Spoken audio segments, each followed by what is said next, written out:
Hey, man, damn. Hey, stop that cat. Errol Spence, sparring partner, reveals that Errol Spence, he's still on point, 100% healthy, and he's hitting harder than ever before. Bet you didn't expect that. For more on this, stay tuned.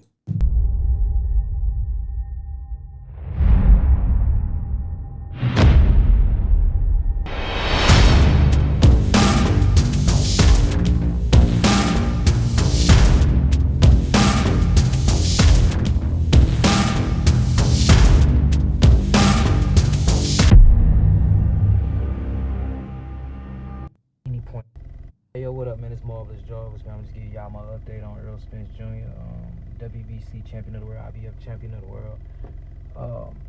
Just a little update. His eye doesn't seem to be a problem at all. I think he recovered fully, 100%.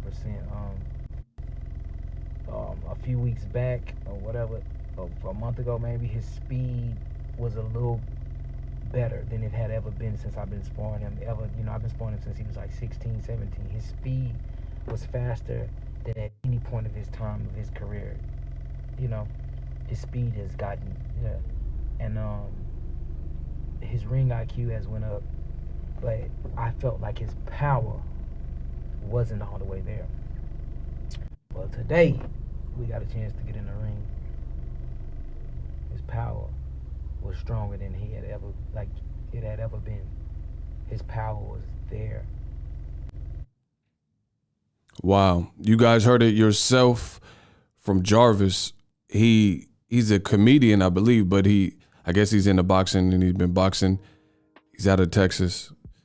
Said he sparred with the man, Errol Spence, and Errol Spence is getting it back and, not missing a step. Very important update. People were wondering. And I don't know if you guys could see it, but there's actually some blood. Like, you see some blood residue on his shirt. So I don't know if that's from sparring, if Errol had him leaky. But I pay attention to these small, minute details that others may miss. So this is great news for Errol Spence. Errol Spence, much needed eye injury, not much needed eye injury, surgery on a much needed, you guys get what I'm saying. Surgery was much needed. Right? So he went through it. He's coming back to the sport, likely to fight yordenis Ugas. I don't know what the holdup is in terms of PBC hasn't officially announced the fight. So it should be, just really a waiting game. If we continue to wait, we should get that announcement. Maybe they're trying to work on the undercard, the venue, secure location, things like that. But this is awesome to hear that Errol Spence Jr.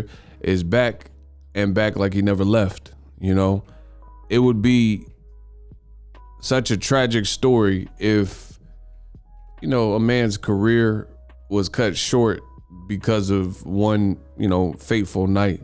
I'm always a fan of underdogs and underdog stories, so I'm never going to appreciate or like or want to see somebody's downfall or, a person who's an Olympian champion, showed all the promise, and then all of a sudden, they're never the same again because of an accident. Like, Paul Williams, he's definitely one of the guys that I looked up to and still do.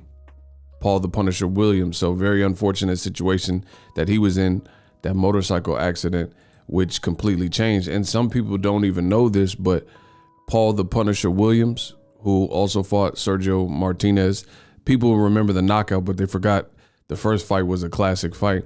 But people, if you're new to the sport of boxing, or if you're too young and you weren't really watching boxing, then I remember it. But Canelo Alvarez was actually scheduled to fight Paul Williams.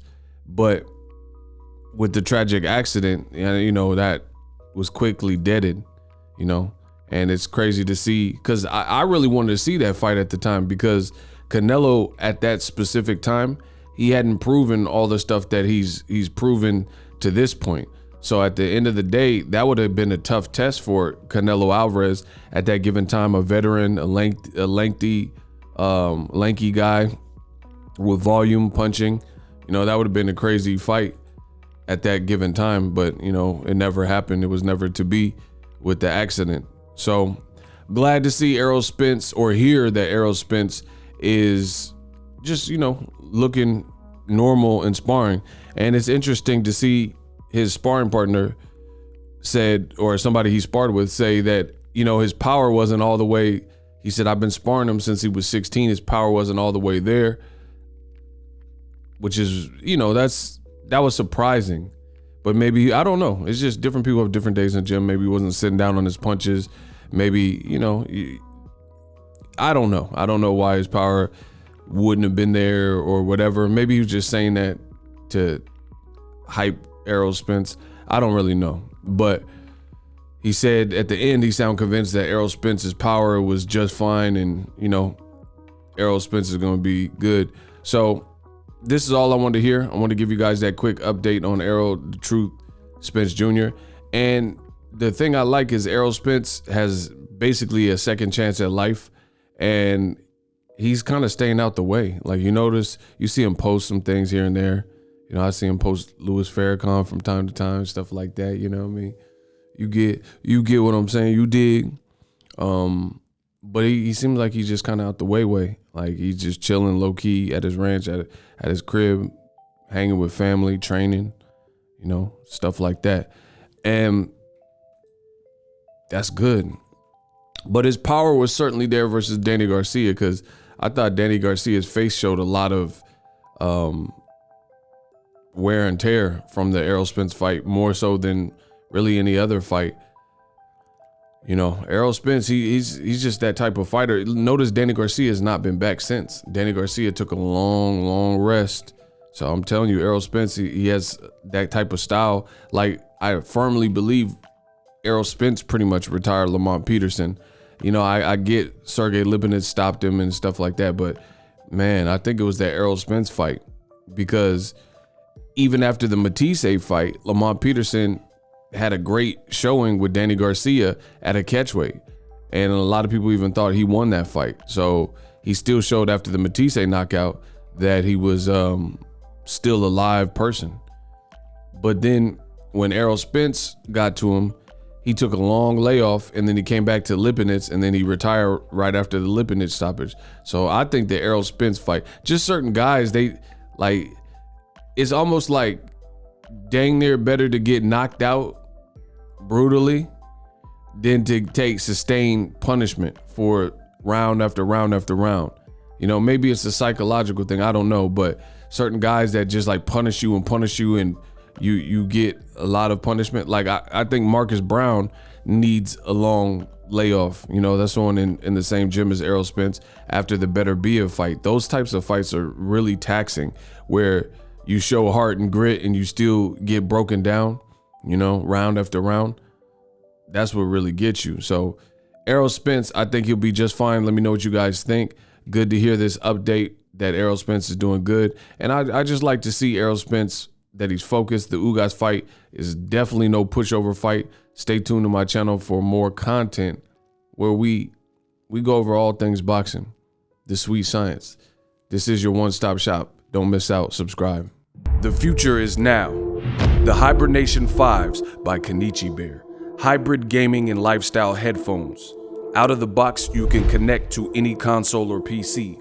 Bluetooth ready with a low latency USB adapter, color RGB, and extreme bass mode. The Hibernation 5s adjust to you. Whether you need a gaming, travel, gym, or lifestyle headphones, the Hibernations got you covered. The new Hibernation 5s, link in the description. Customize the way you hear the world.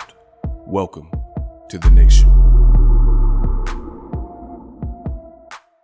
Are you tired of your YouTube videos not getting any views? Well, consider TubeBuddy. I've used TubeBuddy for years to scale up my YouTube channel. Now we're sitting over 200,000 subscribers.